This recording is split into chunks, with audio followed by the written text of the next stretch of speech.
कि हम समय समय पर बच्चों के बारे में, अपने बच्चों के बारे में अगर कुछ गाइडेंस लेते रहे कि हमारा बच्चा कितना कमजोर है, बच्चे में क्या कमी है, उसमें क्या सुधार किया जाए।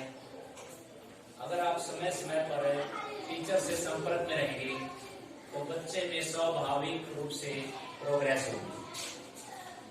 तो इसको हम पीटीएम बोलते हैं, पेरेंट टीचर मीटिंग, यानी आपस में टीचर और जो माता पिता हैं दोनों का संवाद।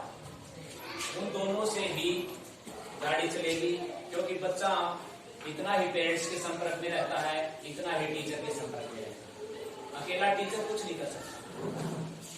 टीचर आपको बता सकता है कि हमें क्या करना चाहिए, बच्चे के लिए घर पर क्या आपने क्या नियम रखने चाहिए।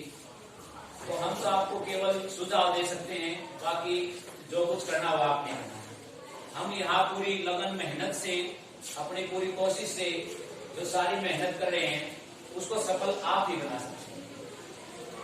अब जैसे 2 साल से हमारा कोरोना काल चल रहा है, तो कोरोना काल के अंदर बच्चे हैं, ऑफलाइन पढ़ाई डालो, ऑनलाइन हमारे गांव के अंदर इतनी सुविधा नहीं है, तो उस असुविधा को हमने पूरा करना। अब बच्चे आने लगे हैं तो आपने कोशिश करनी है अभी जो पीछे वाली कमियां रही हैं उन कमियों की भरपाई की जाए। यानी ज्यादा टीचर के संपर्क में नहीं रहे 2 साल, तो उसमें बच्चे काफी पीछे चले गए हमारे। अब वो जो सिलेबस रह गया टीचर तो जल्दी जल्दी करेगा और ज्यादा से ज्यादा करना पड़ेगा उसको। अगर ज्यादा से ज्यादा नहीं करेंगे तो टाइम अवधि पर वो समाप्त नहीं होगा, और फिर उसके लिए बच्चे को घर पर पूरा समय चाहिए ताकि वो सारा सिलेबस उसको अच्छी तरह कवर कर सके। हमारे जैसे 6 से 8 के अभिभावक हैं, घर में से आधे अभिभावक 6 से 8 से हैं, तो 6 से 8 के जो बच्चे हैं वो इतने समझदार नहीं होते। बड़े बच्चे हैं वो समझदार हो जाते हैं, लेकिन 6 से 8 तक बच्चे होते हैं वो थोड़े नादान भी होते हैं, उनको थोड़ा हमें प्रेशर भी डालना पड़ता है। लेकिन आप इतने भी लाड मत लगाओ, अभी बच्चा आपको बिल्कुल ही, बच्चा आपको मतलब बेवकूफ सब तो लिखूंगा कि आपको मतलब आपका कोई प्रेशर ही नहीं समझे। अपने लाड हो टाइम का है, लेकिन जो सीरियस है ये क्या है, वो बच्चे की नींव है। 6 से 8 यानी 1 से 5 कर लो, 6 से 8 कर लो, उसमें बच्चे की नींव रख रही है। पहले टाइम कुछ और था, अब टाइम कुछ और है। पहले हम क्या करते थे, जैसे हमारे बड़े बूढ़े हैं वो क्या करते थे, आगे भट्ठे लगाते थे, नींव में कच्ची ईंटें डाल देते थे और फिर ऊपर अच्छी ईंटें डाल देते थे। रिजल्ट क्या हुआ, वो मकान अब नहीं रहे। लेकिन टाइम के साथ साथ पता लग गया कि नींव मजबूत जरूरी है, ऊपर तो मकान फिर भी रह जाएगा, अगर नींव मजबूत नहीं हुई तो मकान ऊपर ज्यादा लंबे समय तक नहीं चलेगा। तो अब नींव में अच्छी मरम्मत करते हैं, उस पर डीपीसी लगाते हैं, सारा काम करते हैं। तो हमारा कहने का मतलब यह है, छोटे बच्चे पर आपने और ज्यादा ध्यान देने की जरूरत है। छोटा बच्चा हमारा, उसको हम सोचते हैं कि अभी बोर्ड की क्लास नहीं आई है, बोर्ड की क्लास आएगी हम ट्यूशन लगा देंगे बच्चे का। अरे उस टाइम तक ऐसा हो जाएगा, आप ट्यूशन लगाने के दौरान भी वो सफल नहीं हो पाएगा। तो आप छोटे को ही ऐसा तैयार करो, ट्यूशन की उसको जरूरत ही नहीं पड़े बच्चे। अगर एक बार हमारी गाड़ी चल पड़ती है, अच्छी तरह बच्चा चल पड़ता है, तो उसको आगे ट्यूशन की आवश्यकता नहीं है। मैं तो सोचता नहीं हूँ, हम तो एक्सपेरिमेंट करते हैं, हमारे बच्चे भी हैं, पड़ोस के बच्चे भी हैं, हमारे साथ तो स्कूल के टाइम ही रहते हैं बच्चे, घर के टाइम तो आपके पास रहते हैं। तो आप छोटे बच्चों पर पूरा ध्यान दो, बाद में आपको कोई ट्यूशन की आवश्यकता नहीं पड़ेगी। अगर आप छोटे बच्चों पर नहीं देंगे तो वो सिलेबस है जो उनकी उस क्लास में करना था वो आप 10वीं में जाकर करेगा बच्चा, क्योंकि प्रेशर उसको 10वीं में आया, ट्यूशन का भी आ रहा है, आप भी प्रेशर दे रहे हो, तो वो सिलेबस वो 10वीं में करेगा। तो उस टाइम उसका माइंड है उस तक सेट नहीं हो पाएगा। जो उसने 5 साल में काम करना था वो 1 साल में नहीं कर पाएगा, 10 साल 10वीं क्लास में। तो मेरा कहने का मतलब ये है, आप छोटी क्लास में जो बच्चा है उस पर और ध्यान देने की आवश्यकता है। अगर आप उसकी अच्छी तरह नींव रख देते हो तो बड़ी क्लास में जाते ही वो समझदार भी हो जाता है और उसकी नींव भी मजबूत हो जाती है। तो उसको आप इतनी मेहनत करने की आवश्यकता नहीं पड़ेगी आपको। अब बड़े बच्चे हो जाते हैं, उनका दिमाग अच्छी तरह नहीं चलता, फिर हम प्रेशर डालते हैं उनको, आगे आपको क्यों नहीं याद हो रहा, और बच्चों को याद हो रहा है, क्योंकि उस समय उसकी नींव खोखली होती है, आपने ध्यान नहीं दिया। आपने क्या देखा, बोर्ड की क्लास 8वीं की तो है नहीं, 10वीं की आएगी, फिर इसका बच्चे का ट्यूशन कर देंगे। इतना पढ़ेगा तो पढ़ेगा, नहीं तो 10 बोर्ड की क्लास है वो पढ़ेगा, बोर्ड की क्लास में पढ़ लेगा। तो अकेला बोर्ड की क्लास, अगर आप छोटी क्लास में ही अगर बच्चे को अच्छी तरह कर दो तो मैं तो समझता हूँ कि बोर्ड की क्लास में आपको देखने की आवश्यकता नहीं होगी, अच्छे मार्क्स अपने आप आएंगे। तो आप छोटे बच्चों पर ध्यान दें। अब जो इस मीटिंग का और मुख्य मुद्दा है वो है हमारा ऑनलाइन जो हम शिक्षा दे रहे हैं उसका। ऑनलाइन जैसे हमने कुछ पेरेंट्स के फोन भी लिए हैं, तो ऑनलाइन का फायदा तब है आप बच्चे पर थोड़ा आप भी नजर रखें क्या पढ़ रहा है वो ऑनलाइन। 1 घंटा है, आध घंटा है, जो आप उस समय के दौरान बच्चा पढ़ रहा है, आपने फोन दे दिया बच्चे को, बच्चा गेम देख रहा, आपने बच्चे से फोन ले लिया, आप तो गेम देख रहे हो, आपको नहीं मिलेगा फोन। आप ऐसा काम क्यों करते हो, बच्चे को गेम देखना पड़े। आप बच्चे पर कंसंट्रेट हो जाओ, उसके साथ बड़ी गुड़िया को बिठाओ, बड़े भाई को बिठाओ, उसको बेटे ये देखो ये क्या कर रहा है फोन में, साथ में बैठ के तू भी देख, इसको ही देखना कि किस चीज का सब्जेक्ट का काम करे। साथ में उसको आप आध घंटा 1 घंटा दे सकते हो। बच्चा 1-2 बजे के बाद घर पर जाता है, उस समय आपका घर का कार्य पूरा हो चुका होता है। आप बैठ सकते हो, उसका बड़ा भाई को साथ में बैठने के लिए कह सकते हो। उसका क्या फायदा होगा, बच्चा लापरवाही नहीं करेगा, गेम की तरफ आकर्षित ही नहीं होगा। आप अगर ढील बरतोगे ना, गेम की तरफ आकर्षित होगा। जैसे आप ये एक नशे जैसा ही गेम है, जैसे पीछे पबजी का समय होगा, बहुत खतरनाक गेम था, उसमें क्या बच्चे बहुत बड़ा नुकसान भी हो जाया करता। तो ये गेम, हर गेम है एक नशा है, उसको डाला ही क्यों करते हो आप, उसको उसके अनुसार कैसे डालने ही मत दो बच्चों को। आप फोन पर उस पर निगरानी रखो, साथ में बड़े भाई को बिठाओ, या फिर आपको टाइम है तो आप बैठो, उसके पापा को बिठाओ। 1 घंटा 2 घंटे बच्चा फोन देखता है तो उसका सदुपयोग कराओ। अगर गेम की तरफ जाए नहीं तो उसको लालसा ही नहीं होगी गेम की। अब मैं तो कहता हूं कि भाई फोन क्यों नहीं देते, वो कहते हैं सर ये पढ़ता कम है, गेम ज्यादा खेलता। वो आपकी लापरवाही है, गेम खेलता है।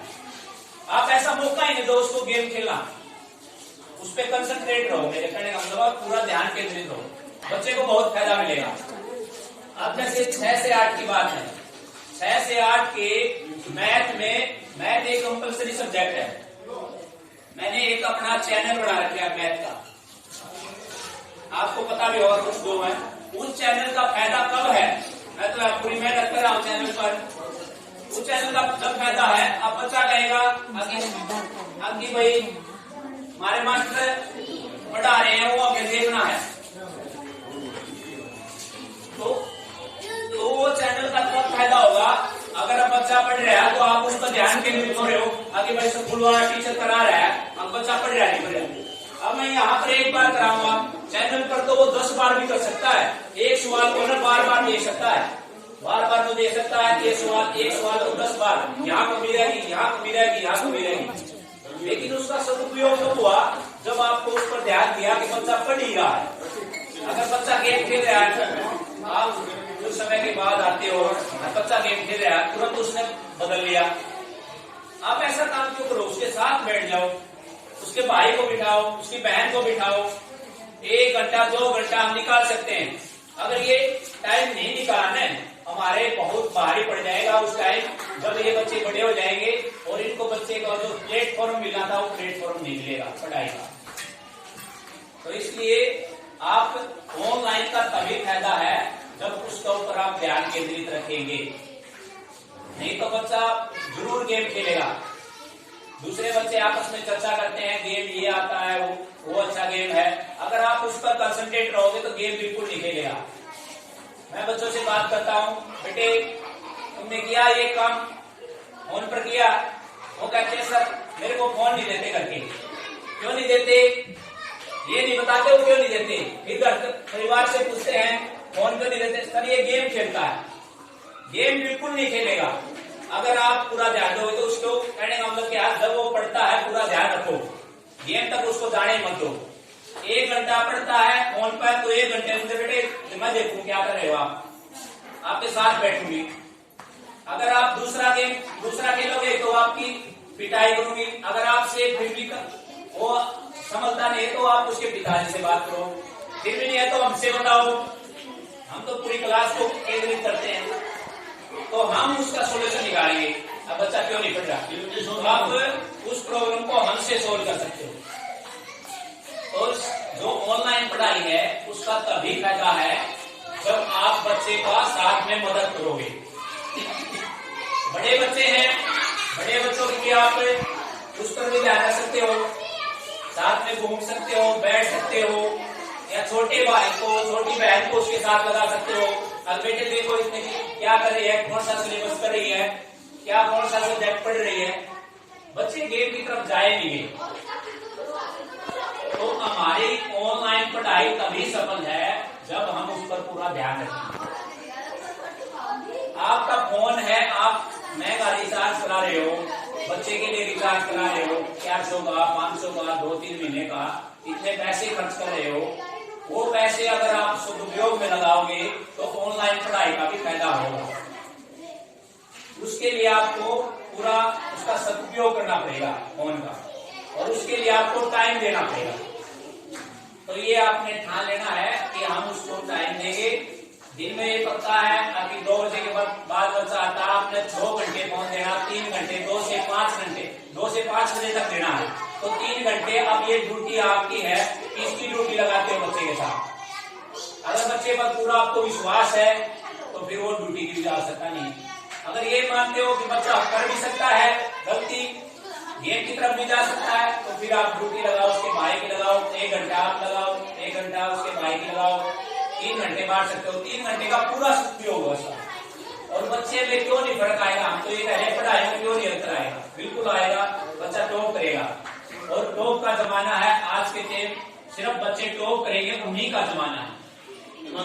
उसके लिए ऑनलाइन और ऑफलाइन अगर दोनों पढ़ाई मिल जाती है तो मैं तो ये कहता हूँ कि भाई वो कहते सोने पर सुहागा, तो ये सोने पर सुहागा हो जाएगा।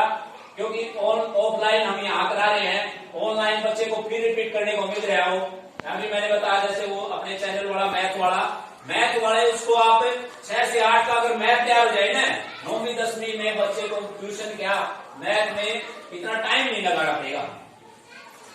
लेकिन एक पर्सन को बार बार 10 बार देख सकता बच्चा, रोक कर देख सकता है क्या मास्टर ने कैसे बताया, क्या किया। यहाँ तो हम 1 बार 2 बार 4 बार बताए, वहां 20 बार भी देख सकता बच्चा।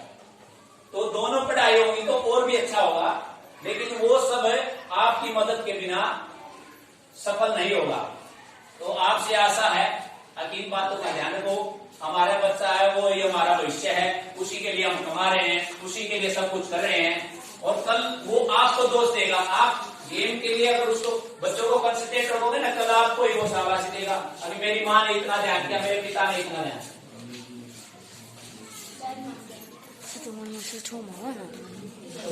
तो ये सब आप पर डिपेंड है कि आप बच्चे की कितनी मदद करते हैं।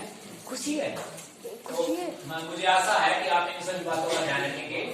अब प्रिंसिपल साहब को कहूंगा मैं आपको कुछ गाइड करें और पीटीएम को सफल बनाने के लिए कुछ 2-4 बात कहें।